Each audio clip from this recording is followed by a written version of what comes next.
Hi friends, welcome back to my channel Viji Sithu vlogs. இன்றைக்கி இந்த வீடியோவில் என்ன பார்க்க போகிறோம் அப்படின்னா, தமிழ் நியூ இயருக்கு நாங்கள் ஃபேமிலியாக வந்துட்டு ரோச் பூங்கா போயணும் அப்படின்னு சொன்னோம் இல்லையா, அந்த வீடியோவோட கண்டினியூஷன் தான் இந்த வீடியோவில் நீங்கள் பார்க்க போகிறீங்க. என்னோடய சேனல் இப்போ தான் ஃபஸ்ட் டைம் பார்க்குறீங்க அப்படின்னா மறக்காமல் சேனலை சப்ஸ்கிரைப் பண்ணிடுங்க.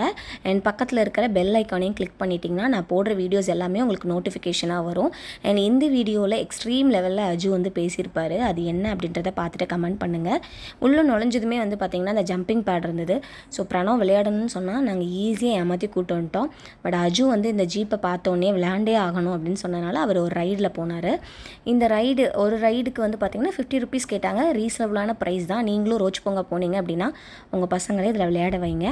அதுக்கப்புறம் பார்த்திங்கன்னா இங்கே உள்ள நிறைய ஃபன்னாக விளையாடுறதுக்கு பசங்களுக்கு நிறையா இருக்கு இல்லையா, எல்லாமே 3 பேருமே மாற்றி மாற்றி விளையாண்டாங்க. ஸ்பெஷலாக பாப்பா இந்த மாதிரி வெளியெல்லாம் வந்தால் சந்திரமுகியாக மாறிடுவா, அந்தளவுக்கு விளையாடுவா. பிரணவ் வந்து கூலாக உட்காந்து அவளை கமெண்ட் பண்ணிக்கிட்டே விளையாண்டுட்டு இருந்தான். அஜுக்குட்டியும் ஒவ்வொரு பசங்களும் என்னென்ன பண்ணுறாங்க அப்படின்றத பார்த்து அவருமே விளையாடிட்டு இருந்தாங்க.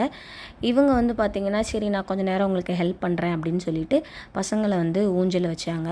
அதுக்கப்புறம் பார்த்திங்கன்னா நாங்கள் போனதுக்கு ப்ரீவியஸ் டே வந்து மழை வந்திருந்ததுனால உள்ளெல்லாம் வந்து தண்ணி கட்டியிருந்தது. நான் ஃபஸ்ட் டைம் இப்போ தான் பார்த்தேன். அதுக்கப்புறம் வந்து பார்த்திங்கன்னா அடுத்த ஸ்பாட்டுக்கு போயிட்டாங்க இவங்க 2 பேரும். அங்கே போய் நான் வந்து பண்ணுறேன், எக்ஸசைஸ் பண்ணுறேன் அப்படின்னு சொல்லி பண்ணிகிட்டு இருந்தாங்க. ஒர்க் அவுட் பண்ணுறேன் அப்படின்ட்டு. இவங்க தான் பண்ணுறாங்கன்னு பார்த்தீங்கன்னா அங்கே நிறைய பேர் பெரியவங்க முதற்கொண்டு வந்து இந்த மாதிரி பண்ணியிருக்காங்க. நீங்களும் இந்த மாதிரி போனால் பண்ணியிருந்தீங்க அப்படின்னா கமெண்ட்டில் சொல்லுங்கள். அதுக்கப்புறம் இவங்க 2 பேருக்கும் காம்படிட்டிவாக ஒரு தாத்தா வந்து பார்த்திங்கன்னா பயங்கரமாக டஃப் கொடுத்தாங்க. இவங்க 2 பேராலையும் முடியவே இல்லை. தாத்தா தான் வந்து பயங்கரமாக வந்து வின் பண்ணாங்க. அவங்க தான் அப்படின்னு பார்த்தா இவங்களும் வந்து இந்த மாதிரி பண்ண ஆரம்பிச்சிட்டாங்க.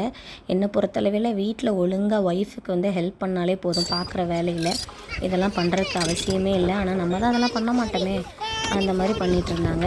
பாப்பா வந்து பார்த்திங்கன்னா இன்னொரு பொண்ணோடு சேர்ந்து விளையாட ஆரம்பிச்சிட்டா. இதுக்கிடையில் அஜுவோட வாய்ஸ் உங்களுக்கு கேட்டிருக்கோம். ரிலாக்ஸாக உட்காந்து காலாட்டுறதா, பானிபூரி வேணும்னு கேட்டுட்டு இருந்தான். சரி அவனுக்கு பசிக்க ஆரம்பிச்சிட்டு போகலான்னு சொல்லி பார்த்தா மாறி மாறி விளையாடிட்டே இருந்தாங்க. என்னென்னே தெரியாமலே விளையாடிட்டு இருந்தாங்க. அஜு டென்ஷன் ஆகிட்டாரு. சரி வாங்க அப்படின்ட்டு இவங்களை வந்து கூப்பிட்டு சமாதானப்படுத்தி போயாச்சு. பிரணவை பாருங்கள், பிரணவ் வந்து ஒரு பயங்கர டான்ஸர் மாதிரியே மூமெண்ட் கொடுப்பான். ஆனால் அந்தளவுக்கு ஒர்த்தான டான்ஸரே கிடையாது அவன். சரி நாங்கள் உள்ளே வரும்போதே ஏமாற்றணும் இல்லையா, ஃபைனலாக வெளியில் போகும்போது பிரணவ் உடலை வாங்கன்னு சொல்லி குதிக்க ஆரம்பிச்சிட்டாரு. பிரணவ் பயம் இல்லாமல் விளாடுவான் சின்ன வயசுலேருந்தே இதில். ஆனால் அஜுக்குட்டி வந்து அந்தளவுக்கு விளையாடலை, பயப்பட ஆரம்பிச்சிட்டாரு. சரி போதும் அழுதோன்னே அவரை தூக்கிட்டு இவர் கொஞ்சம் நேரம் விளையாடிட்டு முடிச்சுட்டு நாங்கள் அங்கேருந்து கிளம்பிட்டோம் ஃப்ரெண்ட்ஸ். அப்பாவும் பிரணவும் ரொம்ப வேகமாக வெளியில் போகிறாங்க. எதுக்குன்னா வெளியில் தானே டாய்ஸு ஸ்நாக்ஸ்லாம் இருக்குது, அதுக்காக அதை வாங்குறதுக்காக போயிட்டாங்க.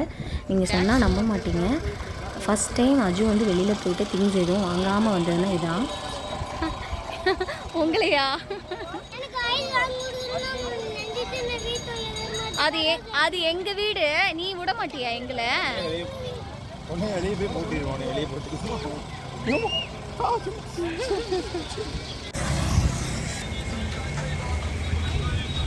பானிபூரி, கோலி சோடா, அதுக்கப்புறம் இன்னும் அப்பளம் அதெல்லாமே சாப்பிட்டாங்க.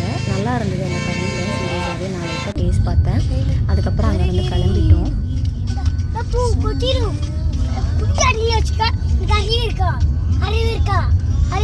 பார்த்தீங்களா, பாப்பா ஏதோ சொன்னான்னு சொல்லிட்டு அவன் மேலே அப்படி கோவப்பட்டு அஜு பேசுகிறான்.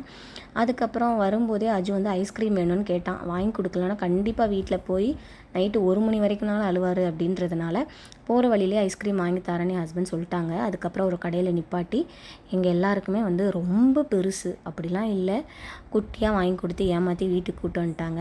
ஸோ வீட்டுக்கு வர்ற வழியில் அம்மா சில திங்ஸ்லாம் சொன்னாங்க, அதெல்லாம் கடையில் போய் வாங்கிட்டு. ஆனால் ஒரே ஒரு கஷ்டம் என்ன, போனோமா வீட்டில் காரை விட்டோமா போய் படுத்து தூங்கணுமான்னு இருக்காது. ஏன்னா நம்ம வந்து காரை ஷெட்டில் தான் விட்டு ஆகணும். அதனால் ஐஸ்கிரீம்லாம் சாப்பிட்டு முடிச்சுட்டு நேராக காரை போயிட்டு ஷெட்டில் பார்க் பண்ணிவிட்டு அங்கே எங்களோட வண்டியை நாங்கள் போட்டிருக்கோம். ஸோ அதனால் வண்டியை எடுத்துகிட்டு நாங்கள் வந்து வீட்டுக்கு கிளம்பிட்டோம். ஓவராலாக தமிழ் புத்தாண்டு எங்களுக்கு இப்படி தாங்க நாங்கள் செலிப்ரேட் பண்ணோம். நீங்கள் எப்படி செலிப்ரேட் பண்ணீங்க அப்படின்றத கமெண்ட் பண்ணுங்கள். இந்த வீடியோ உங்களுக்கு பிடிச்சிருந்ததுன்னா மறக்காமல் லைக் பண்ணுங்கள், ஷேர் பண்ணுங்கள். தேங்க்ஸ் ஃபார் வாட்சிங். இதே மாதிரி நிறைய வீடியோஸ், இன்ட்ரெஸ்டிங்கான வீடியோஸ் நான் என்னோடய சேனலில் போஸ்ட் பண்ணுறேன்.